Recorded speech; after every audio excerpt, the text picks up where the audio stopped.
Bonjour à vous tous, j'espère que vous allez bien. Alors nous revoilà aujourd'hui dans une nouvelle vidéo sur la chaîne 4e de couverture. Donc aujourd'hui, je suis fidèle à moi-même et je vous reviens pas avec une palle, non, avec un tag. Je pense que c'est un autre des vidéos que je fais régulièrement et que j'aime faire, c'est ça il faudrait pour des tags. Donc aujourd'hui, on va faire le bilan des 6 premiers mois de l'année. On va regarder ça ensemble, on va voir. Puis, j'ai vu ça partout sur la sphère Booktube, je me suis dit, c'est à mon tour de faire un bilan, puis c'est le fun des fois de s'arrêter, prendre le temps de voir ce qu'on a regardé et ce qui s'en vient. Donc si ce type de vidéo-là vous intéresse, je vous invite à faire le pouce en l'air à la vidéo, vous abonner à ma chaîne et à mes différents réseaux sociaux si ce n'est pas encore fait. Les liens vont dans la barre d'informations. Et sur ce, commençons la vidéo.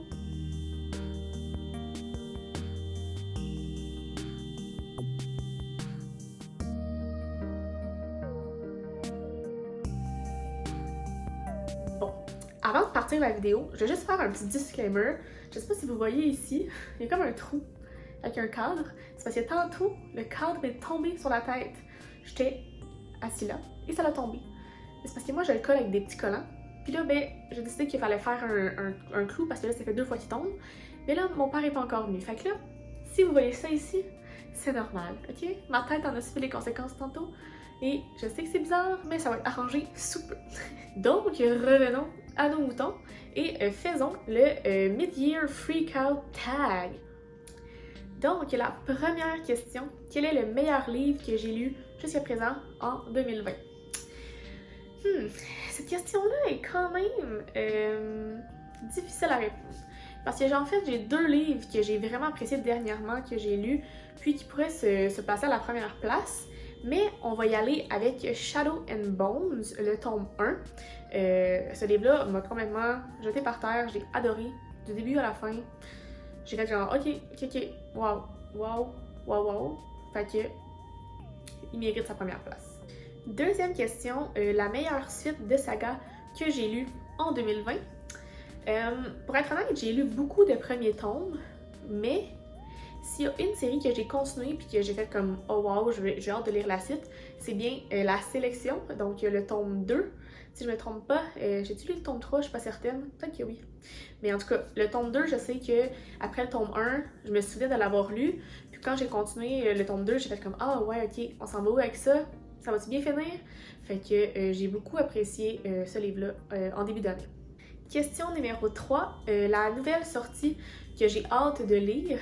En fait, pour faire suite dans mes idées, il y a La Fiancée tome 1 de Caracas qui est sorti tout récemment et que, wow, ça a juste l'air complètement insane. En fait, je pense que ceux qui aiment La Sélection ou dans le même type de monde vont apprécier.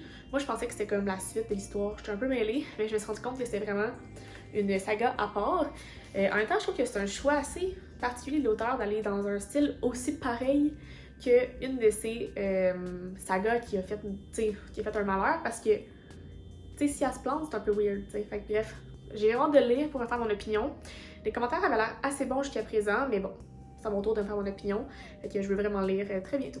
La prochaine question, c'est un livre que j'ai hâte qu'il sorte dans la deuxième partie de l'année.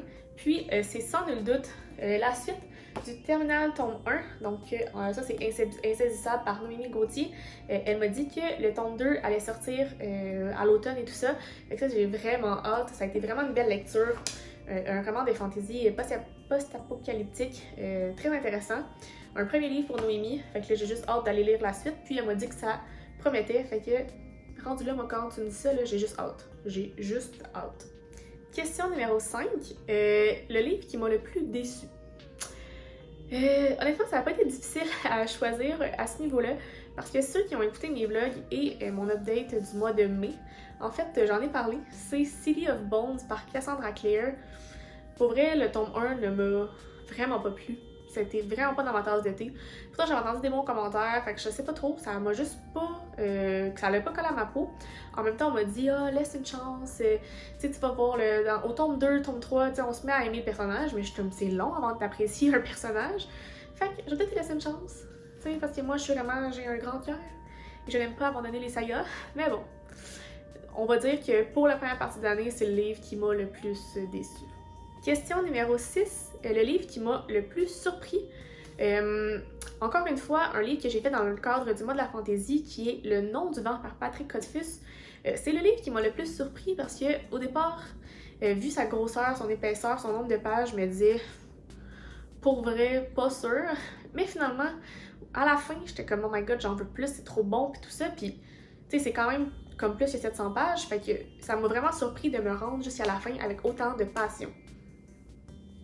Ça, faut le faire, là. Pour vrai, il faut le faire. Question numéro 7, mon nouvel auteur préféré. En fait, la Palme d'Or revient à David Goudreau.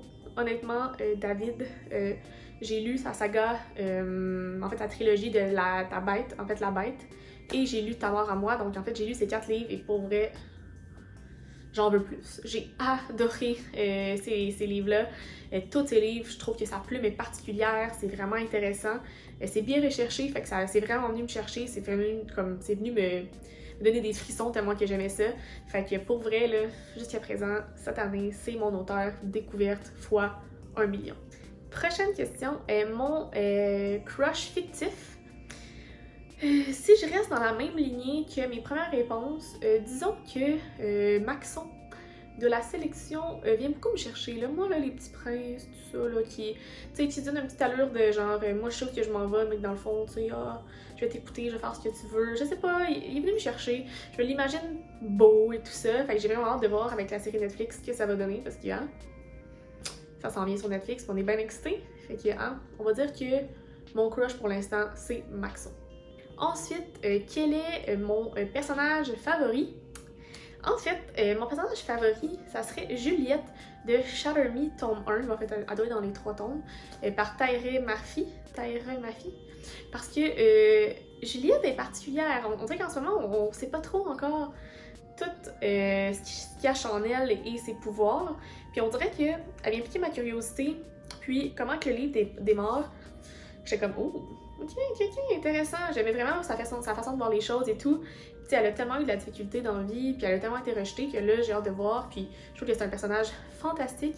Tu sais, que des fois, qu'on est comme, elle a de quoi d'insoupçonné qu'on sait pas. Fait que, en ce moment, c'est mon personnage préféré. Oui. Question numéro 10, un livre qui m'a fait pleurer. C'est rare que je pleure dans les livres. Fait que je peux pas dire qu'il y a un livre qui m'a fait pleurer, mais un livre qui m'a touchée dans mes 6 premiers mois, c'est Et au pire, on se mariera par Sophie Bienvenue.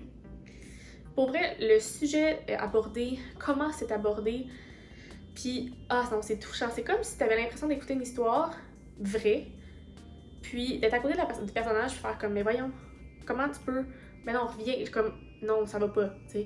Puis c'est tellement touchant, puis de la façon que la personne voit ça, comme, en fait, que le personnage voit ce sujet tabou-là, tu sais, ça brise le cœur, en fait. Fait que j'ai trouvé ça vraiment déchirant, mais j'ai pas pleuré parce que, ça m'en prend beaucoup pour pleurer. Fait que, mais ce livre-là, honnêtement, si vous l'avez pas encore lu, ça vaut le déplacement. Question numéro 11, un livre qui m'a rendue heureuse. Donc, j'ai choisi Se le dire enfin par Agnès Ledig. Déjà en partant à la couverture, ça m'a rendue heureuse parce que je la trouvais tellement belle. Puis l'histoire en soi d'Édouard qui quitte sa petite vie monotone où est-ce qu'il est dans une case avec sa femme puis qu'il se fait autant chialer après pour partir à l'inconnu puis essayer de trouver des réponses à ses questions. J'ai trouvé ça vraiment inspirant. En fait, le fait que ça soit aussi un homme, le personnage principal, qui est là pour essayer d'aller trouver ses réponses à tes questions. Parce que souvent, c'est l'inverse. Souvent, les femmes, on dirait qu'ils sont un peu tête en l'air, tout ça. Fait que j'ai vraiment aimé son approche. Puis, ça donne espoir. C'est ça, je pourrais dire. Ça m'a juste... je le lisais, j'étais comme, wow. Quand ça l'a fini, je me suis dit, si on peut tous avoir un type de parcours comme ça, de se dire, un moment donné, je suis allée de faire ça, ben écoute, on va dans l'autre sens, puis let's go, ça serait tellement beau, là. Fait que pour vrai, ça m'a donné un beau petit sourire. Question numéro 12, un livre découverte. J'ai choisi Orgueil et préjugés par Jane Austen. Là, vous allez me dire, ben voyons donc. Voyons donc, c'est un classique. Pourquoi t'as découvert ça, genre, en juin 2020, t'sais? Et là, je vais te dire, oui, je sais bien, des fois la vie, on comprend pas. Je pense que ça faisait vraiment longtemps qu'il était dans ma palle, mais des fois, moi, les classiques, quand la couverture, c'est très blanc. Je sais pas comment expliquer, mais c'est comme si je suis moins tentée d'aller vers ça, parce que j'ai souvent l'impression que ça va être une vieille écriture, tu sais, fait un vieux monde. Mais là, j'ai été surprise tout au long. J'ai adoré ma lecture. Je l'ai lu dans le cadre du challenge de Rouge Pingouin, en lien avec un livre de... en fait, c'est qu'on lit ensemble chaque jour X chapitres de ce livre-là de Orgueil et Préjugés, puis j'ai vraiment aimé ça.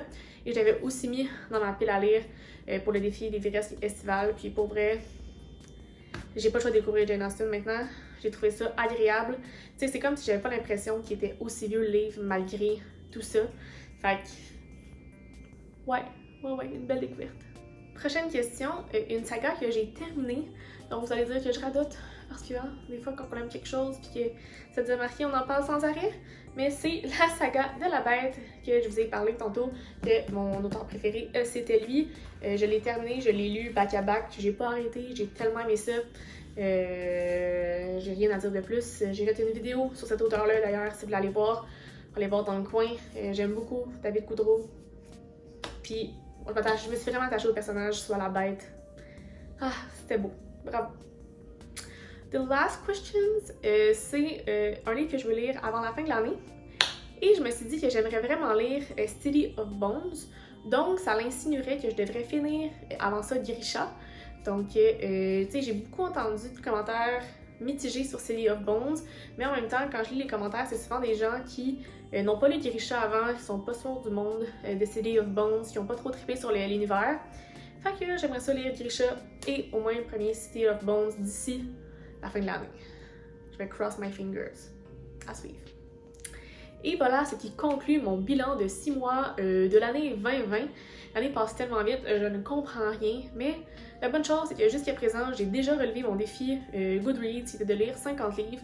Je pense que je suis rendue à 58 et on est à la moitié de l'année. Fait que j'ai hâte de voir à la fin de l'année comment je vais avoir lu de livres. Pour vrai, je pense que j'ai dévoré les livres. J'aime tellement ça, c'est le fun. En même temps, en ce moment, on s'entend que là, le travail va recommencer. Je fais du casse-tête, fait que peut-être que mon rythme va ralentir un petit peu, mais c'est pas grave, on aime ça pareil. Donc, si jamais la vidéo vous a plu, faites le pouce en l'air, abonnez-vous à ma chaîne et à mes différents réseaux sociaux si ce n'est pas encore fait. Les liens vont dans la barre d'informations. Et sinon, on se reparle très bientôt. Je vous souhaite de très belles lectures. Bye bye!